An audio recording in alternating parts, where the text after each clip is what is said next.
ជំរះចិត្តដោយព្រះធម៌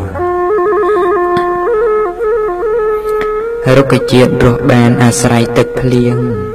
ហើយក៏បានលាងធូលីទាំងឡាយឡើងពណ៌បៃតងស្រស់ល្អឆើតឆាយគយគុណមិនណាយសម្រស់ធម្មជាតិព្រះធម៌ដូចជាទឹកសែនត្រជាក់ស្រោចស្រពរូបអ្នកកិលេសបៀនបៀត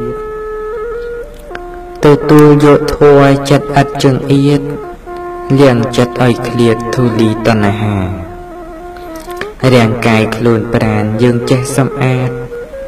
ងូតទឹកឲ្យស្អាតជំរះកាយាចុះចិត្តខាងក្នុងទៅជាយ៉ាងណាចិត្តមានមេត្តាឬក៏កំណាញ់រូបកាយខាងក្រៅយើងចេះតាក់តែង